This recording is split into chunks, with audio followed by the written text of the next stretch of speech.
एटिया छुआ कौन है आज फोटो उठेगा वीडियो उठेगा किसी खराब नहीं तो तुम घर तो एटी नुहे हाँ बेकार टाइप कथा आधार कार्ड आईडी कार्ड देखो सब किसी भावुँ टिके खाली 10 मिनिट रही मो तो आखिर वीडियोटा कली आ किसी तो कहनी कि तो पचार समस्त नमस्कार ख्रीष्टर प्रिय भाई और भनी मैंने आपण प्रभु जीशुख्रीष्टर मधुमय नाम आंतरिक नमस्कार। आज भिडियो आमे माने नेगेटिव एवं पॉजिटिव दुईटा विषय को लेकिन आम आलोचना करवा हुए तो आप बुझीपार नथिबे कौन गोटे एमती नेगेटिव पॉजिटिव कौन एमती कहीदेले आपन बुझीपारे वीडियो को आपन देखु थांतु।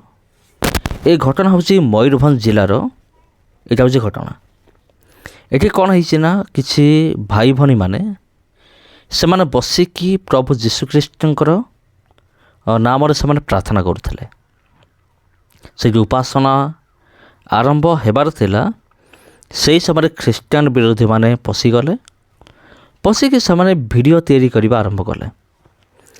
तबे प्रिय बंधुगण वीडियो तैयारी करने आरंभ कले माने ए कथा को नहीं कि ख्रीष्टियान विरोधी एवं ख्रीष्टियान मानक मध्य कौन है बचसा है आ ख्रीष्टियान माने समान को गाली देले। वर्तमान आमे देखिबा नेगेटिव एवं पॉजिटिव वीडियो चल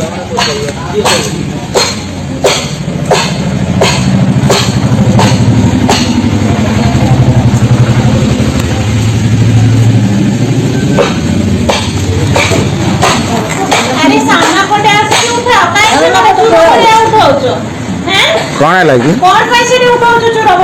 चूर भाया किए उठू घर मोर एटिया छुआ कौन है आज फोटो उठेगा वीडियो उठेगा किसी खराब नहीं तो तुम घर तो एटी नुहे हाँ बेकार टाइप कथा आधार कार्ड आईडी कार्ड देखो सब किसी भावुँ टिके खाली 10 मिनिट रही मो तो आखिर वीडियोटा कली आ किसी तो कहनी कि तो पचार केते वीडियो करूछु आसबे चलो चलो चलो देखौछु ना भाईटा की तो हाँ जे मोबाइल वीडियोटा उठे मु तो काहा किसी पचारिनी तू काहा को पचारिनी नहीं नहीं तू सुन तू किसे तुम्हें किसे भाबुज तो भाबर किसे नहीं तुम भाबा किसे दूसरे कर तुम्हें किसे थको किसे दूसरे उठे कि पचारो उठे कि नहीं पचारो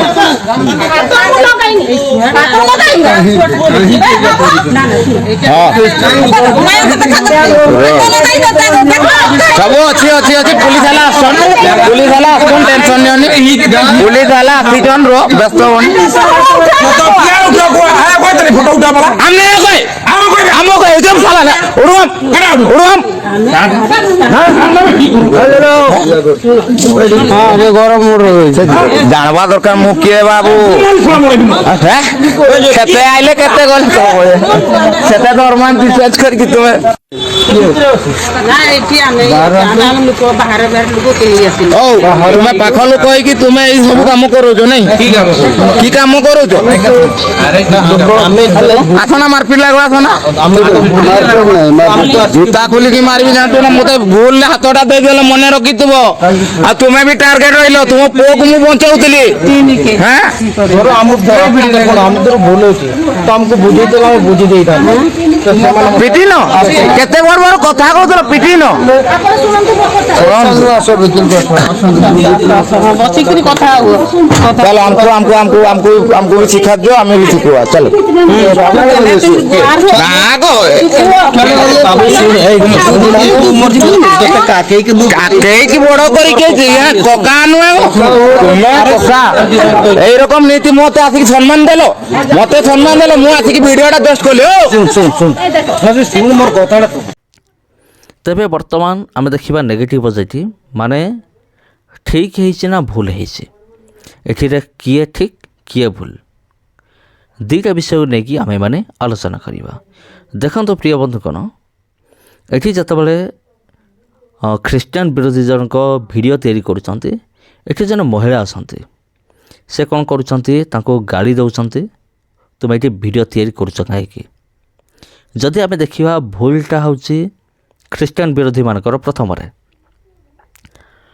ଖ୍ରୀଷ୍ଟିଆନ ବିରୋଧରେ ଭୁଲ, ୟାଙ୍କର କୌଣସି ଆବଶ୍ୟକତା ନଥିଲା ଯେ ପ୍ରାର୍ଥନା ସେଠି ହେଉଛି ସେଠି ଯାଇକି ଭିଡ଼ିଓ ତିଆରି କରିବା, ଆଉ ଭିଡ଼ିଓ କରିବା ତା'ର କୌଣସି ଆବଶ୍ୟକ ନଥିଲା। ଯଦି ଭିଡ଼ିଓ କରିବ ତେବେ ପରମିସନ୍ ନେବାର ଥିଲା, ମୁଁ ଆସିଛି ଆଉ ଗୋଟେ ଭିଡ଼ିଓ ମୁଁ ନେଇପାରିବି କି? କିଛି ନାହିଁ, ବିନା ପରମିସନ୍ରେ ପଶିଗଲେ, ଭିଡ଼ିଓ ତିଆରି କଲେ, ଆଉ ସେମାନେ ପାର୍ଟି କଲେ।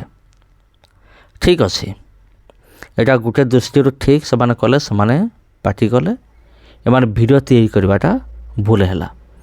କିନ୍ତୁ ଯଦି ଆମେ ଆଉ ଗୋଟେ ପଟେ ଦେଖିବା, ଏଠି ଆମର ଖ୍ରୀଷ୍ଟିଆନ ଲୋକମାନଙ୍କର ବି ଭୁଲ ରହୁଛି। କେମିତି ଭୁଲ ରହୁଛି ଦେଖନ୍ତୁ। ଯଦି ସେମାନେ ଆସିଲେ ଭିଡ଼ିଓ ତିଆରି କଲେ, ସେମାନଙ୍କୁ ପ୍ରଥମେ କହିବାର ଥିଲା ଠିକ୍ ଅଛି ଆପଣ ବସନ୍ତୁ, ଗୋଟେ ଚେୟାର ଦେବାର ଥିଲା, ଆଉ ବସିଥାନ୍ତେ, ଏମାନେ କ'ଣ କରିଥାନ୍ତେ, ଗୀତ ଗାଇଥାନ୍ତେ, ପ୍ରାର୍ଥନା କରିଥାନ୍ତେ, ତାଙ୍କୁ କହିଥାନ୍ତେ ଯେ ଆପଣ ଯଦି ଆସିଛନ୍ତି ଟିକେ ଶେଷ ପର୍ଯ୍ୟନ୍ତ ଆପଣ ରୁହନ୍ତୁ।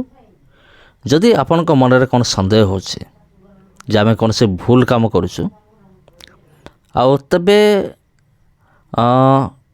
ତେବେ ଆପଣ ଭିଡ଼ିଓ ବନେଇକି ଆପଣ ଯାହା ବି କରନ୍ତୁ। ତେବେ ତାଙ୍କୁ ବସାଇବାର ଥିଲା ଆଉ ପ୍ରାର୍ଥନା କରିବାର ଥିଲା। ମେନ୍ ବିଷୟ ହେଉଛି ସୁସମାଚାର ଶୁଣାଇବାର ଥିଲା ବିରୋଧୀମାନଙ୍କୁ। ଆଉ ଏମାନଙ୍କର ବି ଟିକିଏ ଭୁଲ ରହିଗଲା। ଏମାନେ ସେମିତି କିଛି ନ କହିକି ଡାଇରେକ୍ଟ ଗାଳି କଲେ, ଆଉ ବେ ବା ଶବ୍ଦ ବି ଉଚ୍ଚାରଣ କଲେ, ଯାହାଫଳରେ ଖ୍ରୀଷ୍ଟିଆନ ବିରୋଧୀମାନଙ୍କର ଗୋଟେ ପ୍ଲସ୍ ପଏଣ୍ଟ ପାଇଗଲେ। ସେମାନେ ଏମାନଙ୍କୁ ତାଡ଼ନା କରିବାର ସେମାନେ ଆଉ ଟିକେ ପ୍ଲସ୍ ପଏଣ୍ଟ ସେମାନଙ୍କୁ ମିଳିଗଲା। ଆଉ ସେମାନେ ବର୍ତ୍ତମାନ ଲଗେଇ ଜୁଟେଇକି, ଆପଣ ତ ଜାଣିଛନ୍ତି ବିରୋଧୀମାନେ ମିଛ ଖାଇବାର ଧୁରନ୍ଧର, ଜଣଙ୍କ ବିରୁଦ୍ଧରେ କଳି ଲଗାଇବାର, ତାଙ୍କୁ ହଇରାଣ କରିବାର ଏମାନେ ଡିପ୍ଲୋମା କରିଛନ୍ତି ଏମାନେ ଖ୍ରୀଷ୍ଟିଆନ ବିରୋଧୀମାନେ। ସେଥିପାଇଁ ସେଠାକାର ଖ୍ରୀଷ୍ଟିଆନ ଭାଇ ଭଉଣୀମାନେ ସେମାନେ ସୁଯୋଗ ଏମାନଙ୍କୁ ଦେଇଦେଲେ ଯେ ତୁମେ ଆଉ ସେମାନେ ବର୍ତ୍ତମାନ କ'ଣ କରିବେ। ତେବେ ଖ୍ରୀଷ୍ଟିଆନ ପ୍ରିୟ ଭାଇ ଏବଂ ଭଉଣୀମାନେ, ତେବେ ଯାହା ବି ହେଉ, ଯଦି ଆମେ ଦେଖିବା, ଯଦି ଅଧିକ ଭୁଲ କାହାର ଅଛି ଦେଖିବା, ତେବେ ଖ୍ରୀଷ୍ଟିଆନ ବିରୋଧୀମାନଙ୍କର ଭୁଲ। ଆମେ ତ ତାଙ୍କ ମନ୍ଦିରକୁ ଯାଉନୁ, ତେବେ ବିରୋଧୀମାନଙ୍କର କ'ଣ ଦରକାର ଆମର ପ୍ରାର୍ଥନା ସ୍ଥଳକୁ ଆସିକି ଆମକୁ ଡିଷ୍ଟର୍ବାନ୍ସ କରିବେ? କ'ଣ ଦରକାର? ସମ୍ବିଧାନରେ ସମାନ ଅଧିକାର ଦିଆହେଇଛି, ଏ କଥାକୁ ପ୍ରଚାର କରାଯାଉଛି। ଅନେକ ଲୋକମାନେ ଜାଣିଲେନି, ସଜାଗ ହେଲେନି।